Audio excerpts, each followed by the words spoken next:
Hello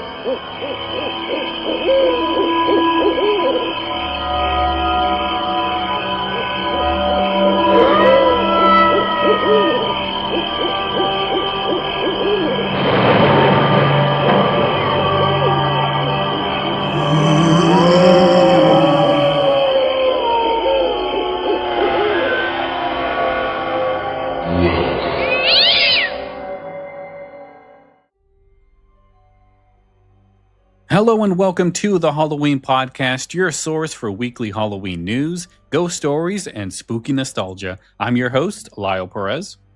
And I'm your co-host, Megan Cunningham. Hello, Lyle. Hello, Megan. How you doing? Not so bad. Did you know that there are 103 more days left until Halloween? I did. We're so close to double digits. I'm so excited. Yes. But this week, folks, we have a paranormal news for you of America's most famous haunted location, a huge new wave of Halloween decorations, fresh details about the upcoming Halloween video game. We also head around the crypt. We remember two performers that have strong connections to Halloween and spooky nostalgia. And then we welcome somebody new into the pumpkin room. Plus, we have another review to share for you guys. We have a great Monday morning update for you. We are going to do things a little bit different. Normally, we just go straight into main news. But I guess this week, let's go into Code Orange. So, Megan, what do we got in the Code Orange department? I have some very fun Code Orange for folks this week. So I'm going to start off with American Eagle. So American Eagle have released their Halloween collection this year, and it is looking like it's going to sell out fast. There are some items that are already in limited quantities or sold out. But the things that stood out to me, and there's a ton of them, so I'm just going to tell you my top picks. I really, really liked their oversized Casper Halloween graphic t-shirt. It's perfect. It's in kind of a brick red color, and it just has all those wonderful vintage Halloween nostalgia vibes. Super big fan of that one. They also have a Coca-Cola Halloween graphic shrunken t-shirt. So if you're someone who wants it to fit like a normal t-shirt, make sure you check the size chart. But it's really, really cool. And Lyle, as someone who's interested in Halloween advertising, this is one that would probably appeal to you. It's really cool. It's a Coca-Cola Halloween advertisement. Yeah. Then we have a Snoopy pumpkin bag charm because it's cheap and cheerful. It's adorable. I love it. And they have a Snoopy skeleton bag charm also. You can also order a blind Snoopy costume bag charm, which will feature Snoopy in one of a few costumes. You're not sure what it is until you open it. That's kind of fun. Be like a surprise. And we talked about Warmies last week. American Eagle have partnered with Warmies, as many companies do, to create ones exclusive to their store. And they have an adorable Snoopy pumpkin Warmie this year. And they also have a little vampire teddy bear Warmie. So super, super cute. And again, selling really fast. So that's American Eagle. And then Ocean State Job Lot, which is a store I'm pretty sure only exists in the Northeast, have Code Orange. I noticed as I drove past one the other day, they have a blow-up yard decor. They have a lot of bluey Halloween themed toys, and then they have wreaths and plates and cups and all that kind of cool Halloween stuff. Really, really neat stuff. So if you live in the Northeast and you live near a job lot, check it out. Oh, bluey. Sam's Club had really cool stuff. I was really jealous when Lyle sent me some pictures because we don't have a Sam's Club near me. But I was ogling the pre-lit shimmering pumpkins online. They have one version that is orange and has bats on it, and another version that is black with spiders on it. They also have the now classic Three Witches yard display for $129.98. And then they have some cool industrial-looking hanging lighting in the shape of either bats or spiders with a flame effect. They look really, really cool. Something that you could definitely put in your house if you're a spooky all year kind of person. Yeah. They have some amazing LED lit wreaths for around the $39.98 mark. Nice. And they have skulls and things like that. Fleece throws. I'm a sucker for Halloween fleece throws. I really am. And they have so many, just boxes and boxes full. And they run around $19.98. They have lit skull yard stakes. Now, these are not just little stakes that light up. They actually have animated LED eyes. They come in little sets of 4, and they look so cool. The only thing that was a bit of a downer is that they are plug-in. They're not solar powered or anything, so you wouldn't really be able to keep them anywhere closer to your house unless you had a serious extension cord situation going on. But super, super cool. And they also change color. But my favorite thing, and again, darn it that we don't have a Sam's Club near me, but they have a Disney Halloween Village set. And it's all the classic Disney characters. So it's Mickey, Donald, Pluto, all of that. And it has haunting music and sounds, which is really cool because I'm wondering if any of it is kind of drawn from their Spooky Sounds albums and things. I have no idea. Or certainly inspired by. But yes. So that is Sam's Club. For our UK fans, we have a Gilmore Girls Autumn range now at Home Bargains. So they have really cute Sherpa throw blankets. They have the classic Luke's Diner mug. They have a Luke's To Go coffee cup figural pillow. And they also have some Luke's Diner themed PJs. All very, very cute. If you're like me, and Gilmore Girls gives you the autumn feels, you're going to really, really like that collection. Target have also dropped a lot of their Halloween things. Some people are reporting seeing them in stores. My local store does not have things out yet, but they are available online, both autumn and Halloween themed. And again, I'm just going to run through some of my top picks. So I really liked the Harvest ceramic figures. They have a squirrel, they have a teddy bear, and they have a fox. All very, very cute little shelf sitter type knickknacks. Anyone who knows me knows I love a good knickknack. They have these cute little pairings. Again, they're like little shelf sitters, but a Halloween bucket with a little chocolate bar. Very retro looking. I like the design. It sort of appeals to that retro style, if that's your aesthetic. I don't know that I have an aesthetic. Halloween is my aesthetic. And within that, there are many different facets to it. They also have one that's a Scary Stories book with a little flashlight. So cute. Again, these are just figural things that sit on your shelves. They have a really cool series of lit plastic domes.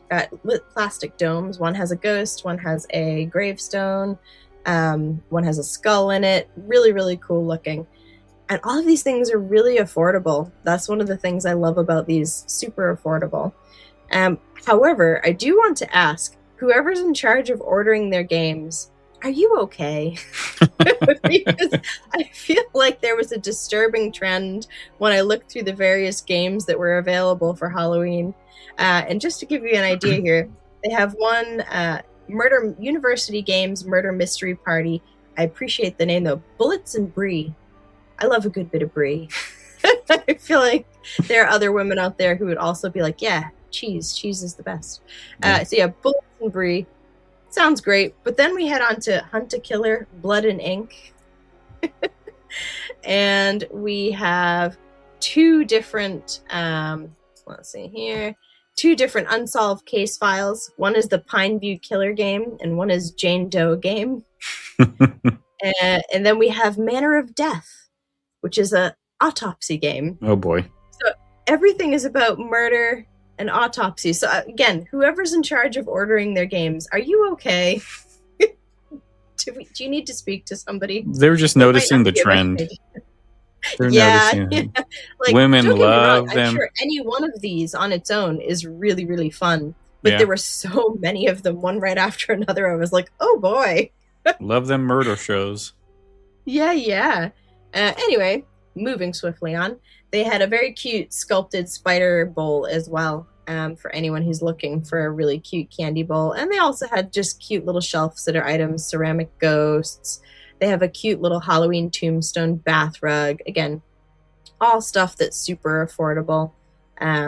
Very, very cute. Kind of a vintagey vibe this year. A lot of stores seem to be going for that, and I am not complaining. Yeah. But coming back to what I think is the biggest Code Orange of this week, and I'm sure all of you have heard of it by now. Some of you probably sat up from early hours waiting for it to drop. But Home Depot, of course, have dropped their 2026 Halloween collection online. Some people are reporting seeing things in their stores already, but not near me. And definitely this drop was for online. The official release, I believe, in stores is going to be in August, according to my sources. So just to go through a few of the items that I think are the coolest and that people seem to be going for most, that they were waiting in anticipation. So the 6-foot LED Bride of Frankenstein. She's amazing. She will only be available online. She won't be available in store, but just go have a look at her. Mm-hmm. She's $279. And if you're like me and you're a fan of those traditional universal monsters or monsters that are derived from literature, oh, she's perfect. She's just so cool. Yeah. And they also had a really cool trio of evil pixies, which everybody is absolutely loving. They sold out. People are waiting for a restock. There might be another small restock, but yeah, they went like hotcakes. So other people must love evil pixies too. And I love it because traditionally, so my husband is Irish. We lived in Ireland a long time. I studied Irish history and folklore. And people think of pixies and they think of Tinkerbell, or they think of, fairies, and they think of that kind of thing.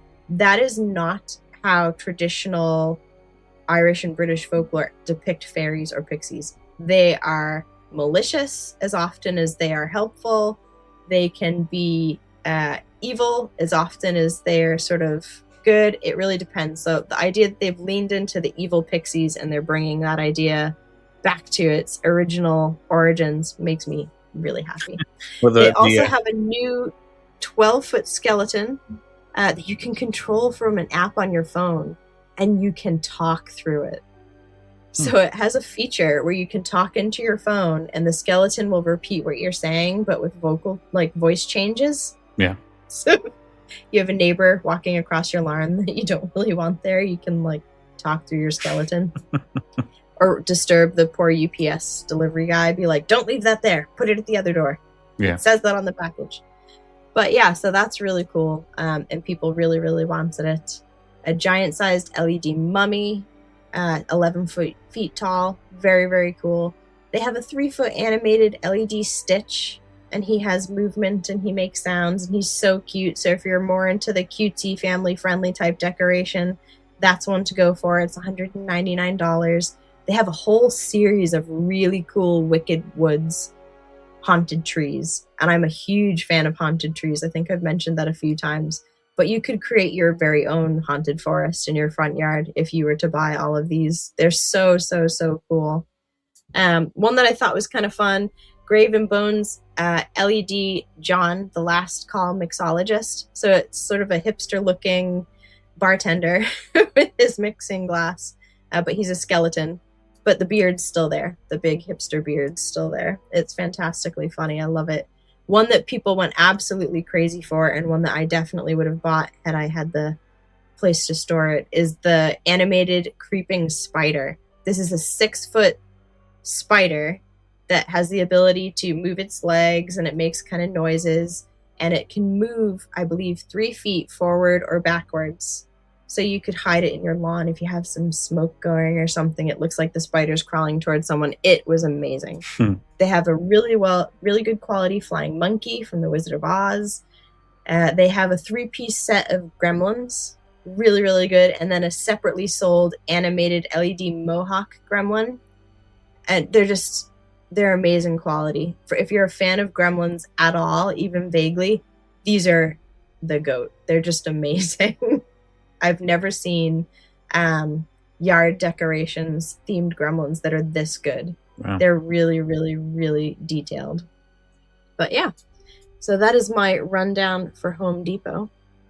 And that is a wrap for me for Code Orange this week. Perfect. What do you think, Lau? What is your favorite Home Depot? I know you have your 12-foot skeleton, but have you ever considered upgrading or anything else appeal? I don't know yet. Maybe my 12-foot skeleton needs a buddy. Put them both out there. They can high-five each other. Talking buddy. Yeah. So if anyone tries to steal the head again, you can be like, step away from the head. Oh, yeah. Now, right now, the skeleton's on the ground. We had some wind come by and brought him down. So I have to mow. So as soon as I'm done mowing, I'll put him back up. Good stuff. Good stuff. Got to move him out of the way so I can mow. He gets pretty overgrown around his feet because I can't mow That because must look kind he's of cool, there. though. Yeah. Good. All right, so we got our main stories for this past week. So this is what has happened in the world of Halloween and spooky this past week from July 13 through the 19th. And our main story is Jason Hawes is now listed as the owner of the Conjuring House. One of the biggest paranormal stories of the week comes from Rhode Island. According to WPRI 12 News, Ghost Hunters co-creator Jason Hawes is now listed in town property records as the owner of the farmhouse widely known as the Conjuring House. The deed was recorded while a court fight involving the property remains unresolved, adding another major development to the complicated ownership story surrounding the famous I can't say Burrville. that. Yes, it got really. I lost my place. Farmhouse. The property became internationally known through the report's experience of the Perron family, and later inspired the 2013 film The Conjuring. Hawes has spent decades investigating reportedly haunted locations, so his involvement immediately raises questions about what comes next. Will the property continue operating as a paranormal destination? Could it become more focused on historical preservation, investigation tours, or events? For now, the recorded deed is significant, but the legal situation surrounding the property is still developing. So that is. I know locals will have mixed feelings about that. Yeah. There's some people, I guess, with any of these places, there's always tourists who want to come see them, and people who just live nearby are not always delighted with people maybe not being as polite as they should be, running through their backyards trying to film or whatever in the middle of the night. Right. Did you ever watch Ghost Hunters? I have never watched Ghost Hunters. No. Yeah. I mean, I've seen clips of it and I know what it's all about, but those programs kind of drive me a little nuts. I used to love the ones that we got in the 90s and the 80s where they would tell you the story and then they would have actors dramatize it. Yeah. Like they were the real person who experienced it telling you their story. Yeah. But then actors dramatized it. People running around in the dark going, "Did you hear that? Did you hear that?" just doesn't appeal to me. Yeah, it's all reality TV is basically all it is. It's all scripted reality TV. I suppose that's the thing. Reality TV does not appeal to me in general. It's not just a thing about Ghost Hunters. I know they got in trouble for staging stuff at one point during like a Halloween live that they did. And there was two of them. It was him and there was another guy too, but I don't remember what his name was. Grant something. Okay. I mean, the show was pretty funny because they were like plumbers and then they would get called out like they're Ghostbusters. Oh, that's funny. It was funny. The concept is funny. Yeah, but the show, I haven't seen it in probably 20 years now, or maybe 15 years. I don't know, however long it's been. But yeah, if you're a fan of Ghost Hunters, just know that Jason Hawes now owns the Conjuring House. Wow. Oh my goodness. Yes, we'll have to see where that goes. You might be able to take a guided tour of it very shortly. Who knows? All right. HalloweenCostumes.com reveals more than 100 new decorations. Halloween decorating season is gaining momentum, and according to Horror Fuel, HalloweenCostumes.com has introduced more than 100 new animatronics, inflatables, and outdoor decorations for the 2026 season. The collection reportedly includes 63 animatronics, 24 lower-priced jump scare decorations, and 17 oversized inflatables.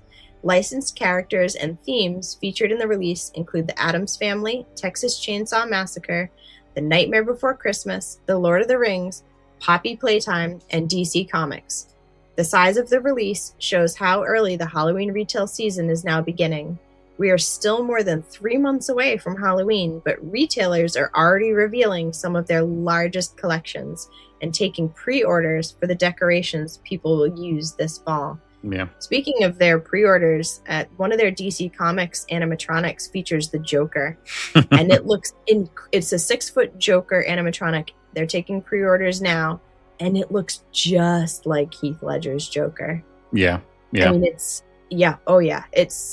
amazing. So if you're a fan of the Joker as Heath Ledger portrayed him, you will have to definitely rush out and pre-order this. It's so again, as somebody who doesn't like creepy clowns, the Joker is in that sphere for me. So it's a really, really good costume. Costume. He's there, and very cool. $300 will get you one. Yes. $300. My goodness. I feel like there's a bunch of people out there who would pay $300 to have their very own Heath Ledger. Yeah. I wonder what the shipping would be on that, though. I know, right? Yeah. All right. Next up, Ilphonic answers questions about Halloween the game. We also learned much more about the upcoming Halloween video game this week. According to Horror Geek Life, Ilphonic lead developer Jordan Mathewson answered fan questions during a live stream and revealed additional details about the game's single-player and multiplayer modes. The single-player campaign will include 6 chapters, different difficulty levels, rewards, and sections that allow Michael Myers to explore Haddonfield's between attacks. The game will also feature proximity voice chat, cross-play, customizable survivor characters, 10 playable heroes at launch, and at least 3 maps. The developers also address concerns about groups of experienced players overpowering Michael. That is so funny to me. My goodness. As somebody who has played a lot of online video games, there's always like those people that just sit there and play and play and play and play. And then they get really good and you can never beat them. So I'm glad that they're actually doing something that that makes it harder for them to be able to play the game and just make it less fun for the less experienced.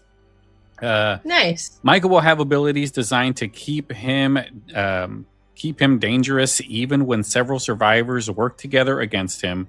Defeating him will be possible, but players will reportedly need to meet specific conditions and complete a risky process with an authority figure such as Dr. Loomis or a police officer, or a police officer is present. Halloween the video game is scheduled for release on September 8th, 2026 for PlayStation 5, Xbox Series X and S, and Windows PC. I am kind of excited to play this game. I bet, because you love video games, so that's right up your street. Yes, well, I used up to. your alley, I don't play as much anymore, but video games they're fun. But something like this would definitely pique my interest. Speaking of older horror films that are making a comeback in different ways, one of horror's biggest franchises is headed back to the big screen. According to People, a new Nightmare on Elm Street film is officially in development at Paramount Pictures, marking the first new installment in the series since the 2010 remake. The announcement has already sparked excitement among horror fans, with many wondering whether the film would continue the original timeline, introduce a completely new version of Freddy Krueger, or reboot the franchise once again. No casting, release date, or plot details have been announced, but the project signals that one of horror's most recognizable villains is preparing to return.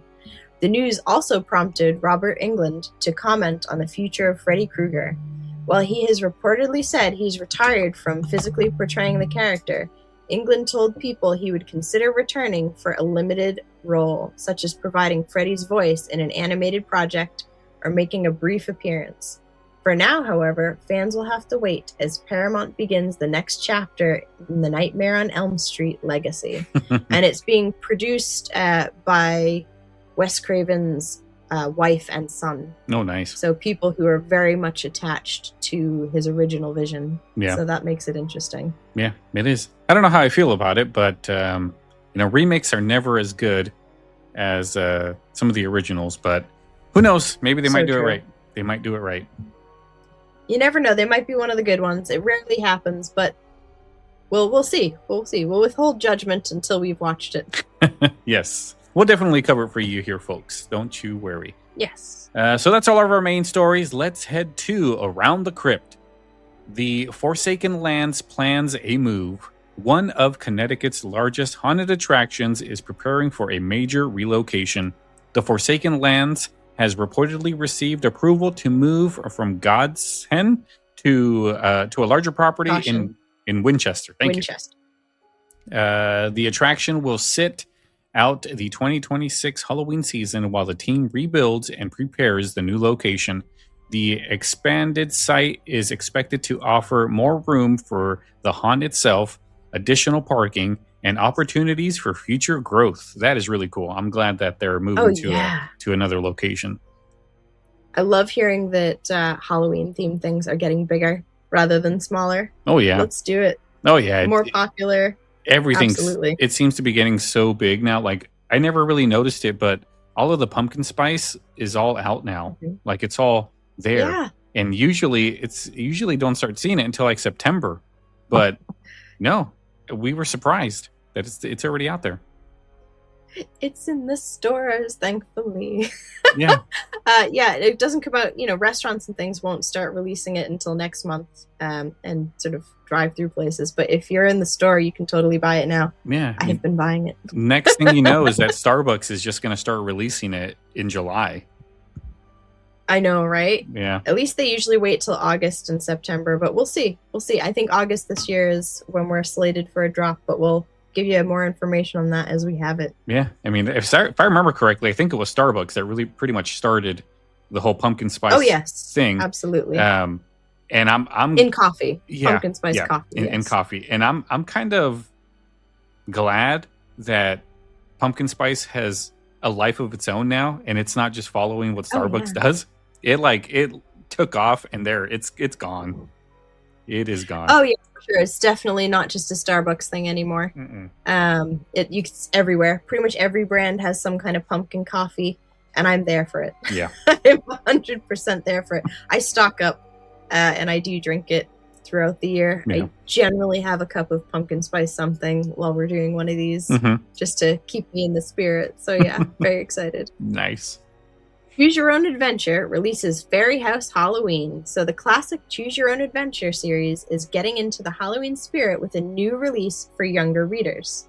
According to Bleeding Cool, Fairy House Halloween is designed for children ages 5 through 8 and includes 10 possible endings.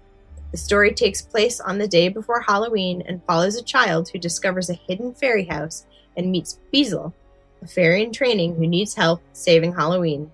The book is available now and is priced at $9. I have ordered it, so I will let you know what it's like.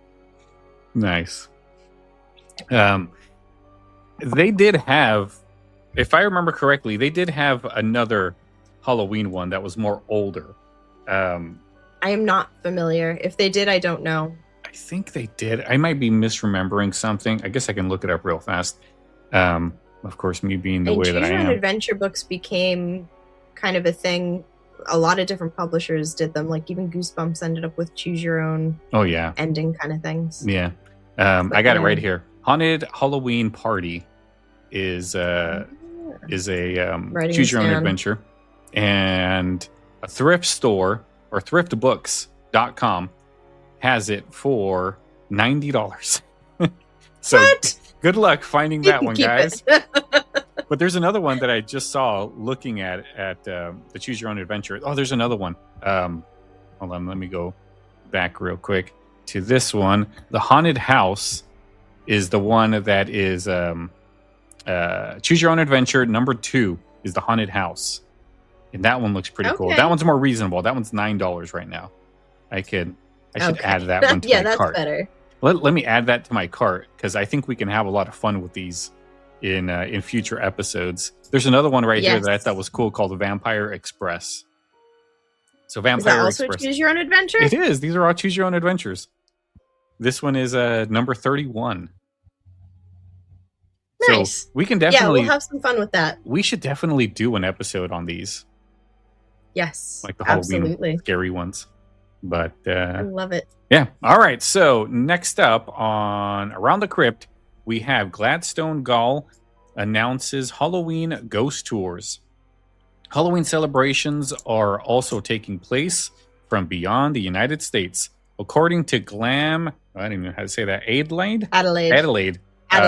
The historic Gladstone Gaol in South Believe it Australia. or not, that's a very antiquated way of spelling jail.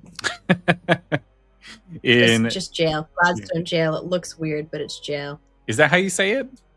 Yep.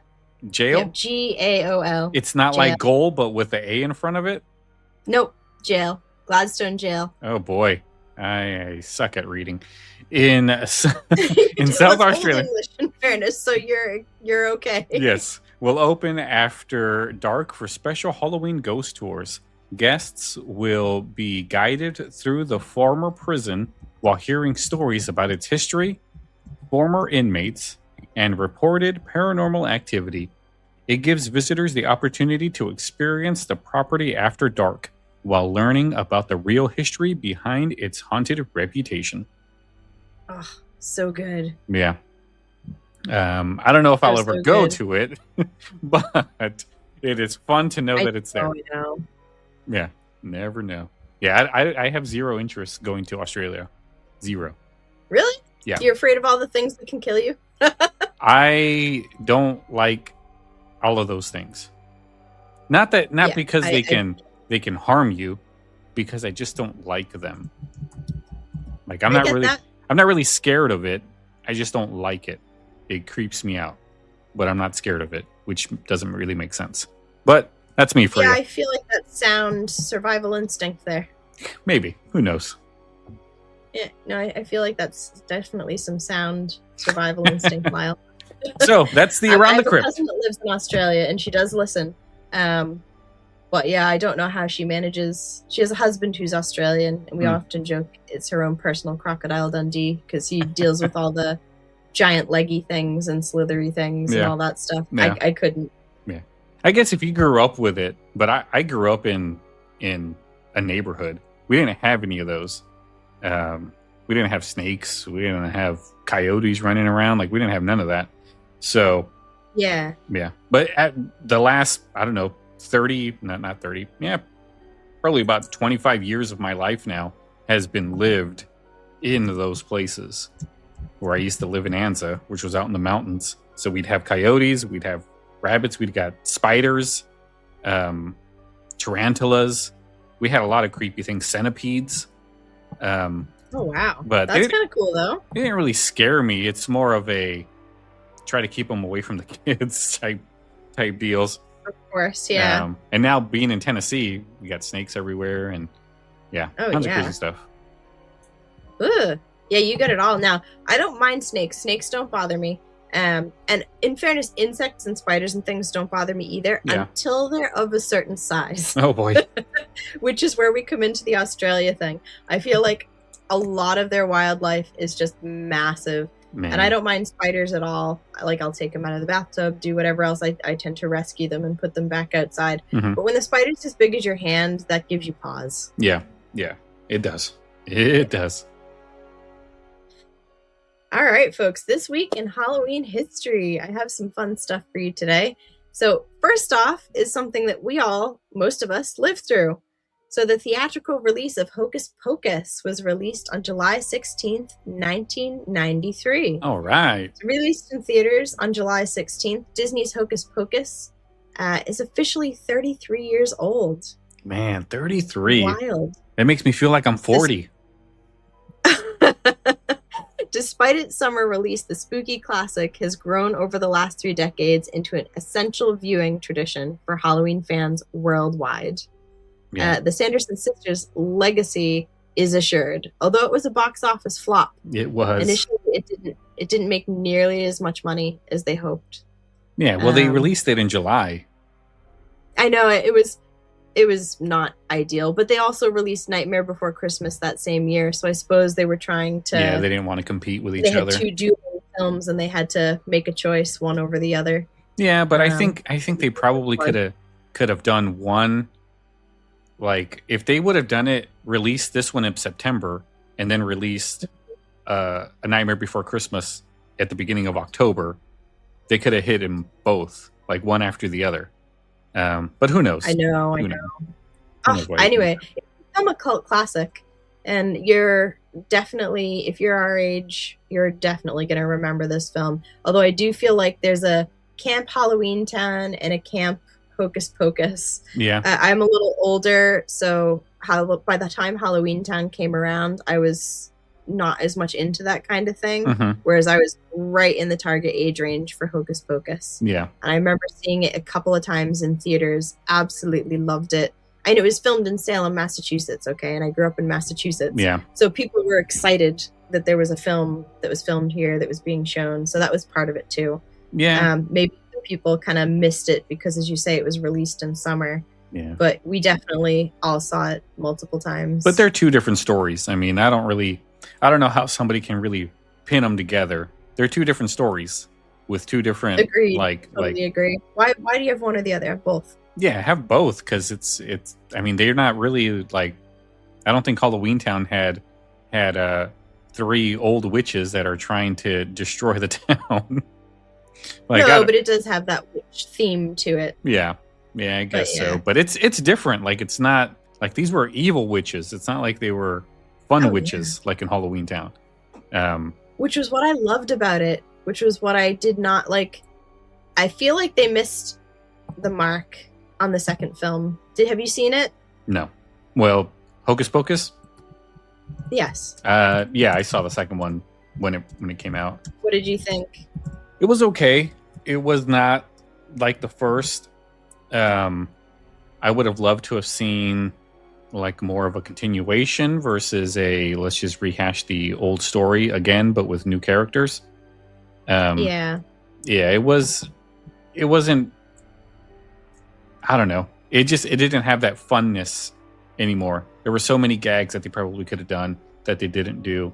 It just felt like, hey, we're going to do this, and it's forced. So let's force it on everybody. Yes, it felt very forced. That is exactly the word I would use for it. Yeah, it felt very forced. And I didn't feel like any of the authentic magic from the first one was still there.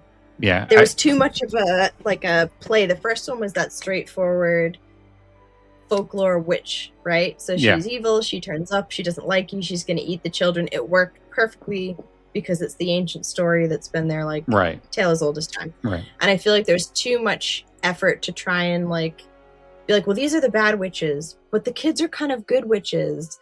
And there was just, it didn't work. Yeah. It didn't work at all. If they would... And also... Oh, sorry, carry on. If they would have just, like the beginning of Hocus Pocus 2, when they had them as young witches, if they would have just done that, the entire movie, it would have worked so much better. It would have been perfect. Oh, for sure. Seeing these 3 witches grow up to be what they became in the original Hocus Pocus, that would have been fun. And the actors that they got to play the witches, perfect. Like, I can definitely the child actors were amazing. I can believe that they were those witches as younger kids. Like, that would have been perfect if they would have just done that. But no, they decided to just do that for the 20 minutes of the first movie, maybe if that. Yeah, and then just missed an opportunity. Yeah. They definitely could have done a better job if they would have done a prequel. Also, I feel like they missed I'm a huge fan of Hannah Waddingham anyway. Mm-hmm. So for anyone who hasn't seen the second film, or who has but aren't familiar with her, she is a British actress, and she played the character called Mother Witch in the film. And she is an amazing actress, an amazing singer. They so should have utilized her more. That little cameo was cool. Mm-hmm. I was excited to see her. But then I was super disappointed that that was it. There was just a cameo. There was no more to it. If they had the 3 original actresses, thrown Hannah Waddingham into the mix, and the child actors, as you say, I feel like that would have made a much better film that would have been truer to the original magic and momentum and musical aspect of it than what they ended up with. Even the songs in the second one were no. Yeah, I think if they would have focused more on the kids from the old one, brought Omri Katz and Vanessa Shaw, if they would have brought them back and transported them to the young witches, I think that would have been a much better movie, to have that type of fish out of water story where they're trying to figure out well, what are we doing here? We already beat these witches. Oh, but they're young witches now. And then they could have become friends, I guess, or frenemies. Who knows? They could have done a lot of stuff. It could have been like a Back to the Future type thing where they're trying to prevent them from becoming these evil witches. Yeah, they something like that. Anyway. Yeah, that would have been a better story. Yeah, it ended up kind of weird. But it was, I mean, I don't hate it. Like, it has its merits.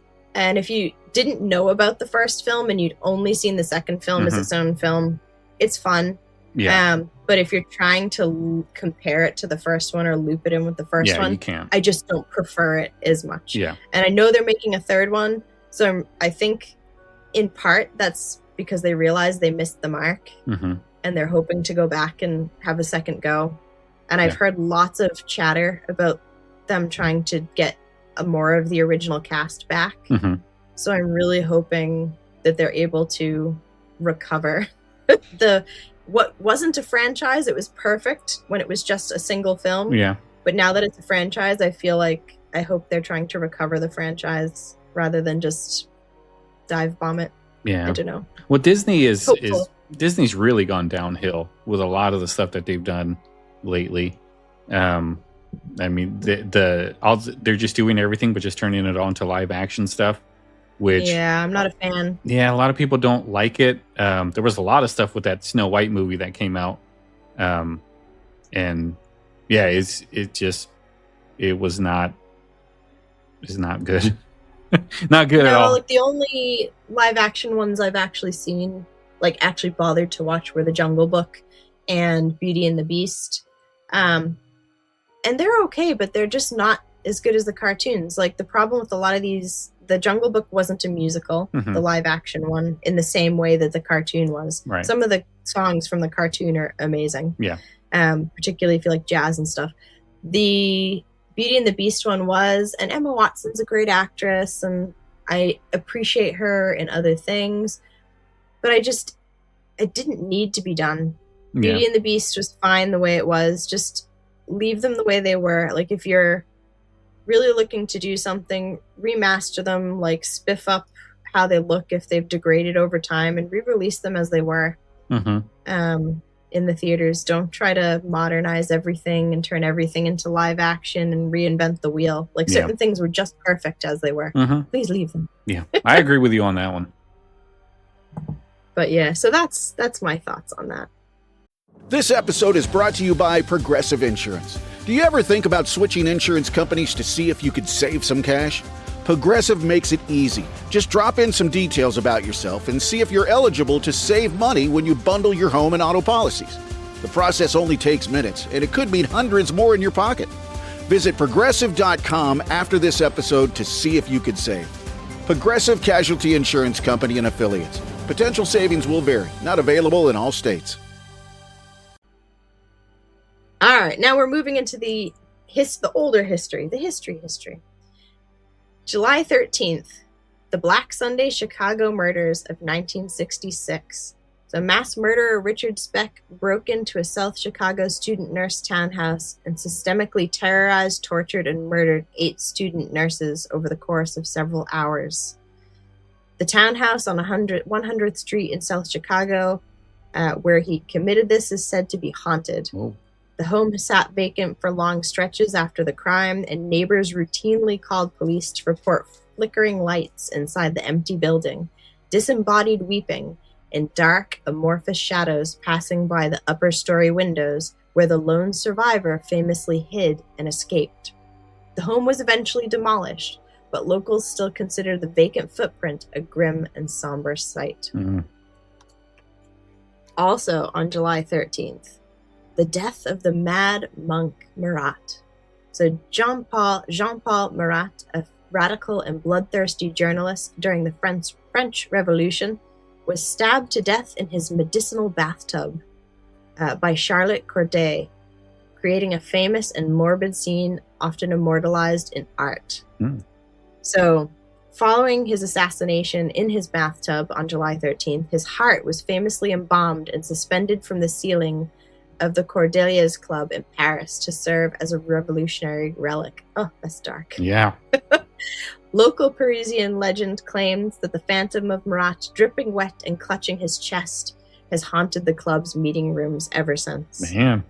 And French folklore notes that after the club closed and his heart was eventually lost, the specter shifted to wandering the nearby cobblestone streets of the Latin Quarter. Man, you got some pretty dark ones this week, Megan. I know. So his assassin, Charlotte Corday, was held at the Concierge prison before her execution.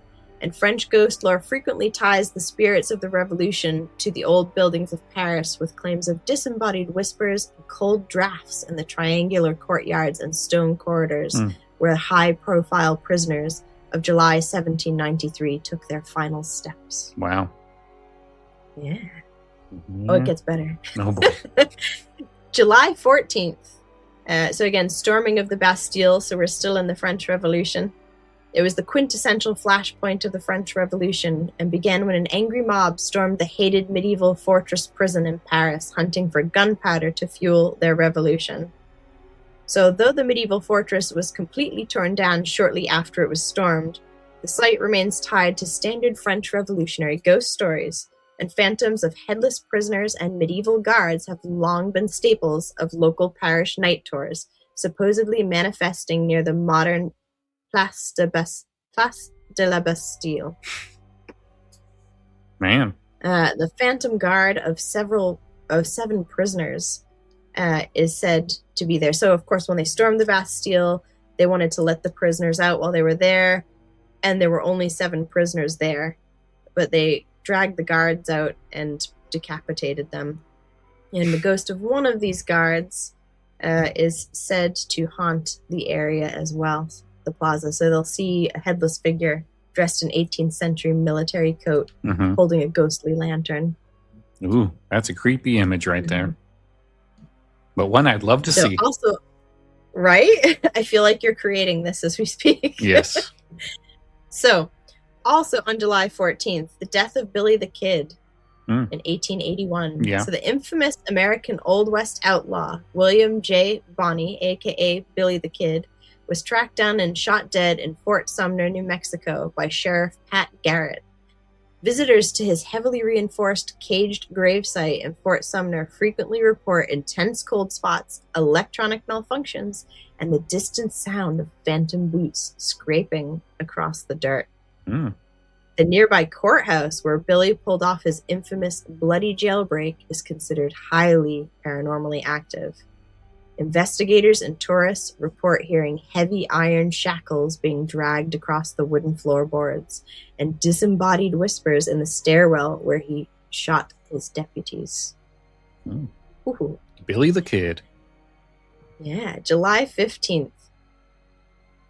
So we have just a couple of little items here. We have the massacre of the First Crusade in 1099. So Christian knights breached the walls of Jerusalem, initiating a horrific 7-week siege that ended with the bloody mass slaughter of the city's Muslim and Jewish inhabitants. Not cool. Execution of John Ball, 1381, one of the prominent radical leaders of the English Peasants' Revolt, who famously preached egalitarianism with the phrase, "When Adam delved and Eve span, who was then the gentleman?" He was hanged, drawn, and quartered. Wow. July 16th. So we have the execution of the Romanovs in the basement of, I'm sorry, I'm going to butcher this, Ekaterinburg, Russia. The Bolsheviks ruthlessly executed the former Tsar Nicholas II and his entire royal family, ending the 300-year Romanov dynasty. Wow. The brutal and chaotic basement slaughter of Tsar Nicholas and his family generated a massive web of ghost lore. So the demolished Impetiev house. Before the Soviet government demolished the house in 1977 to prevent it from becoming a shrine, locals and guards frequently reported seeing shadowy figures moving past the windows and hearing muffled spectral cries and gunshots echoing from the basement level. In St. Petersburg, staff and curators at the Hermitage Museum have reported seeing a manifestation of Nicholas II. His spirit is described as a young, bearded figure in an old military uniform who quietly wanders through the halls before vanishing into thin air. Wow. And in the early morning hours immediately following the midnight executions on July 16th, the bodies of the Romanov imperial family were rushed to a remote, deserted mining area known as Gania Yama. Again, sorry about the pronunciation. Executioners threw the bodies down a shaft, doused them in acid, and set them on fire. Russian paranormal folklore heavily features this wooded area, with decades of reports from locals who claimed that on the anniversary night of July 16th, the surrounding birchwoods still echo with the sound of phantom truck engines, hushed crying, and the smell of sulfur and smoke, despite no fire being present. And then last but not least, thank goodness, says Lyle, July 18th. So the Great Fire of Rome, a massive, uncontrollable inferno broke out in the city of Rome, destroying vast swathes of the city and sparking centuries of ghostly, blood-chilling legends that the Emperor Nero fiddled while his people burned.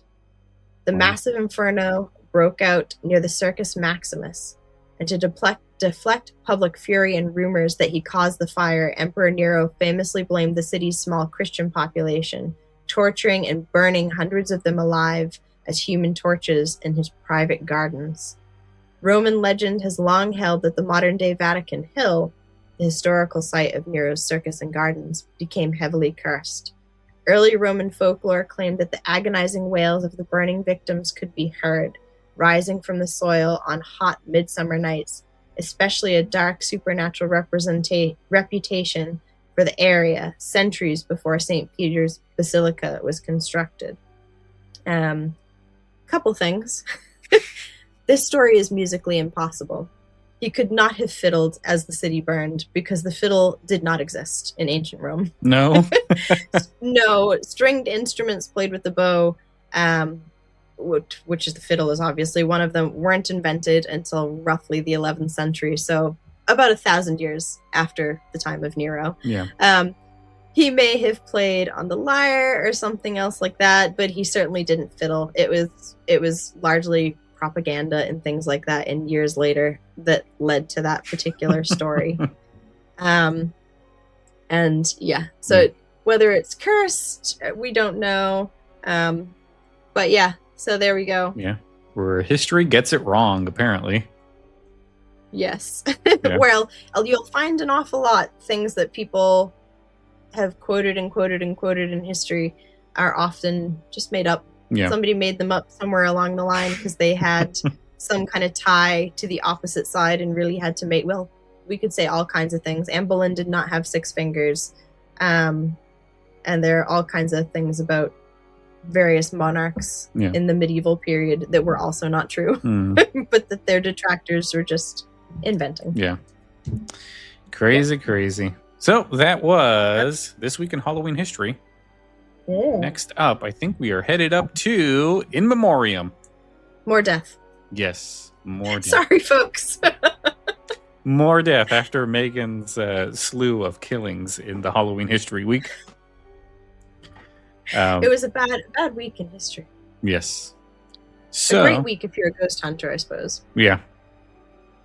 So In Memoriam, Sam Neill, who was born on September 14th, 1947 through July 13, 2026 is when he passed away. This week, we remember actor Sam Neill, who died on July 13 at the age of 78. His family later said that his death was caused by pneumonia. Neill was known around the world as Dr. Alan Grant in Jurassic Park, but his career also included several important horror roles. He portrayed Damien Thorne in Omen 3, The Final Conflict, and appeared in Possession, Dead Calm, In the Mouth of Madness, and Event Horizon. Those performances allowed Neill to move effortlessly between physiological horror to supernatural terror to science fiction and mainstream adventure. He worked in The Mouth of Madness and Event Horizon. His work in The Mouth of Madness and Event Horizon remains especially beloved among horror audiences. Rest in peace, Sam Neill. Yeah, always liked him. There was always something nice about Sam Neill. Yeah. He just seemed like a nice guy. Yeah. You're listening to this podcast, so I know you've got a curious mind. Here's a helpful fact you may not know yet. Drivers who switch and save with Progressive save over $900 on average. Pop over to Progressive.com, answer some questions, and you'll get a quick quote with discounts that are easy to come by. In fact, 99% of their auto customers earn at least one discount. Visit Progressive.com and see if you can enjoy a little cash back. Progressive Casualty Insurance Company and Affiliates. National average 12-month savings of $946 by new customers surveyed who saved with Progressive between June 2024 and May 2025. Potential savings will vary. Aww. All right. Lyle, do you want to take this one as well? Since I talked for ages, people are probably sick of hearing from me. Next up in memoriam, Brenda Fricker, who was born on February 17th, 1945, and passed away on July 17th, 2026, just a few days ago, really. We also remember Academy Award-winning Irish actress Brenda Fricker, who died at the age of 81 following a period of ill health. Very sad. Fricker became the first Irish woman to win an Academy Award for her performance in My Left Foot. Such a great film. Many listeners will also remember her as the mysterious pigeon lady in Home Alone 2, Lost in New York. Kevin initially sees her as a frightening figure hidden in Central Park, but she eventually becomes one of the movie's kindest and most memorable characters. That is probably where I know her the most. That one and Angels in the Outfield are the two. I love her. Are the two that I remember her the most. And in Home Alone, she was definitely supposed to be the scary figure for Kevin, but then she ended up being like the nicest person ever. And it's just very sad. Did we ever figure out why she was homeless? I think we did. I just can't think of it. I think she tells I don't think she specifically gave a reason. It was more just that I think she kind of lost. You got the sense that she lost people in her life that meant a lot to her. Yeah. And she was kind of on her own. Yeah. Which is really sad. Yeah. I gotta watch Home Alone 2 again. I haven't seen it in a few years because we normally just go to the original whenever we do like family night. We do both. Yeah. So we do both right around Christmas time. Home Alone 1 and 2 are just half must watches. Yeah. But she also appeared in the 1993 dark comedy So I Married an Axe Murderer, playing the eccentric mother of Mike Myers' character. While she was not primarily known as a horror performer, those roles gave her a meaningful connection to spooky nostalgia and dark comedy. Rest in peace, Miss Brenda Fricker. Aww. Yeah, but let's move away from all of the killing that Megan some happy news brought us through. Let's move on to reviews and ratings for the week. So this week we actually got a new 5-star review on Apple Podcasts from somebody who calls themselves I Am Her Too. I'm assuming she's a woman because put her in there.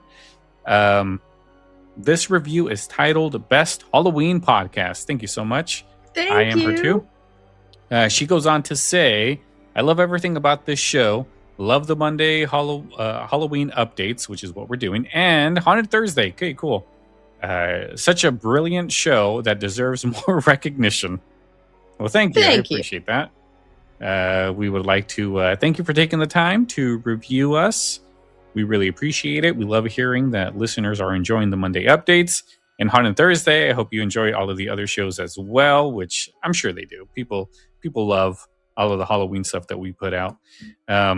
Reviews and ratings do help the show, so if you guys want us to give you a little shout out, go ahead and leave us a 5-star review. Apple Podcasts, Spotify.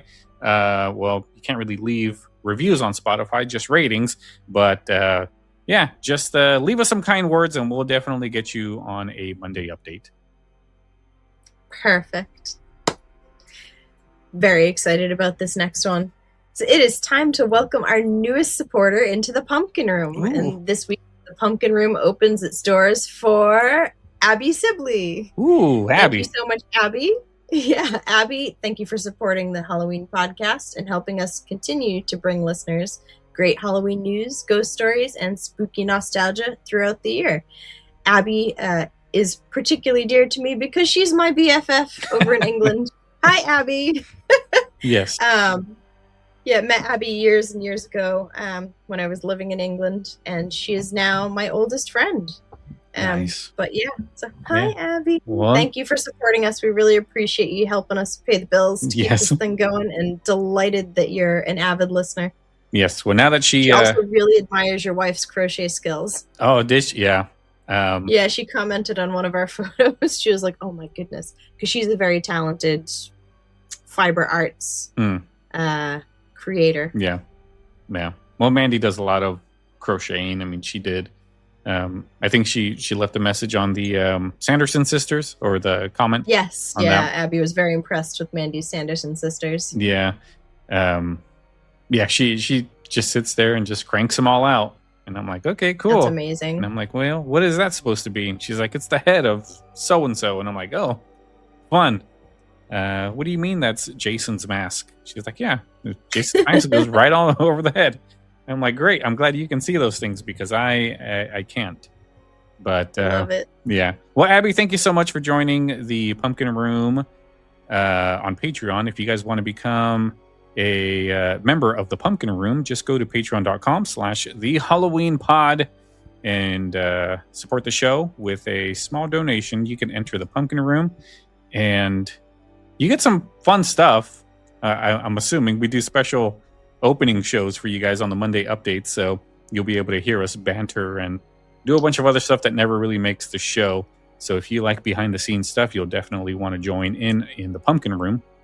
But I think that's it, really. We're going to do some exclusive shows for you guys. It's going to be great. Yeah, we're going to do some exclusive stuff for you guys. So go ahead and join the Pumpkin Room now and help us support. Will help us pay for some of these bills because, man, they're going to start piling up soon. Halloween season is usually pretty hectic here on the Halloween podcast, and we're almost there. But I think that's going to do it for this weekly update, unless Megan's got anything else. That's a wrap. That is. So thank you guys so much for hanging out with us while we gave you your Monday morning Halloween update. If you'd like to check out the website, just go to thehalloweenpodcast.com. We don't really post too much there. We actually should. We should get back to blogging there, Megan. Get some more blogs up. So get more traffic to the Halloween Podcast website. You could also follow our socials. We're on Facebook. We're on Instagram. We're on YouTube. Just search for the Halloween Podcast, and that will get you to where you need to go. If you have any questions, comments, or want to suggest anything for a future show, or if you just want to say hi, send us an email, info@thehalloweenpodcast.com, and become a Patreon supporter if you'd like to support us financially to help pay for some of these bills. patreon.com/thehalloweenpod, and we will definitely have some exclusive shows up there for our Patreon supporters, so you don't want to miss out. And the hotline, Megan, we're still waiting for anybody to call the hotline, and someone's got to be first, folks. We need our first person, and I would hate for the first person of us to get is either me or Megan calling the hotline and leaving a message, so we can because that's definitely a section that I'm waiting to do, and we're going to do them on the Monday updates. Whoever calls the hotline, this is the place where we're going to do it. So call the hotline, let us know your story, we'll talk about it, we'll react, and it'll be a lot of fun. So if you have Halloween memories, a ghost story, you want to comment on the show, or have a question, future episode idea, anything, folks, call us up, tell us.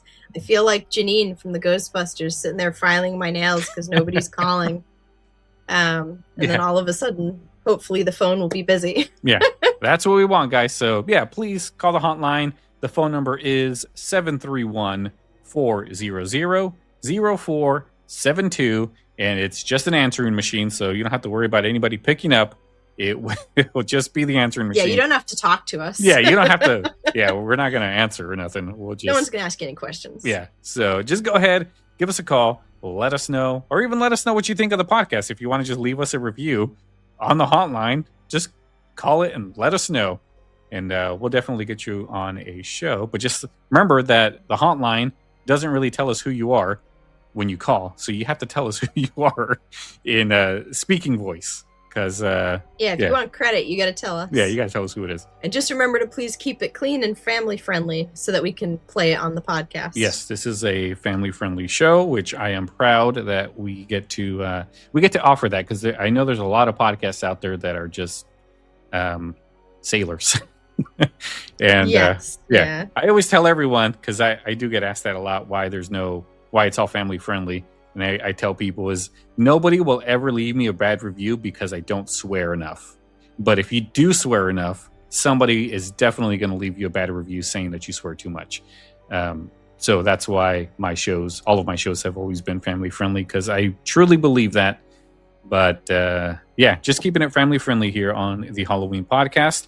So I guess that's going to do it for our weekly update here on the Halloween podcast. Thank you guys so much again for joining us as we give you the update. But until next time, we will see you, I guess, on Wednesday, because we got a really cool show for you guys. So come back Wednesday, check it out. We will see you then. Have a good night.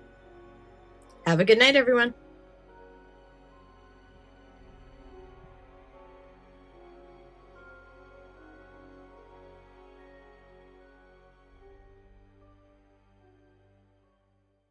Insurance isn't one size fits all. That's why drivers have enjoyed Progressive's Name Your Price tool for years now. With the Name Your Price tool, you tell them what you want to pay, and they'll show you options that fit your budget. So whether you're picking out your first policy or just looking for something that works better for you and your family, they make it easy to see your options. Visit Progressive.com. Find a rate that works for you with the Name Your Price tool. Progressive Casualty Insurance Company and Affiliates. Price and coverage match limited by state law.